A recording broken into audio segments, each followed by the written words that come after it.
மன்னர் மன்னா, நான் தான். தங்களை காண புலவர் பாலபத்திர ஓனாண்டி வந்திருக்கிறார். பாலபத்திர ஓனாண்டி வந்து தொலைய சொல்லு. முட்களை எல்லாம் மலர்களாக்கி, கற்களை எல்லாம் கனிகளாக்கி தமிழ்நாட்டை முன்னே அழைத்து செல்லும் மாண்புமிகு முதலமைச்சர் அவர்களுக்கும். அமைச்சரே, இந்த லகர பாண்டிய நீ பேர் சொல்லி தான் அழைப்பானா? புலவர்களுக்கே உள்ள ஆணவம் அண்ணா. ஆம்.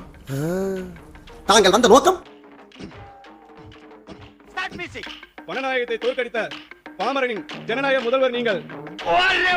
பணநாயகத்தை தோற்கடித்த பாமரனின் ஜனநாயக முதல்வர் நீங்கள்.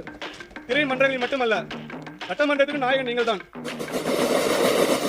உயர்ந்த எண்ணங்களை விதையாக்கி ஊழல் ஒவ்வொன்றையும் களையெடுத்து சமத்துவம் எனும் செடி வளர்த்து மக்களாட்சி எனும் பெரும் மரத்தை பிடித்து நிற்கும் கோட் போட்ட அணிந்த விவசாயி நீங்கள்.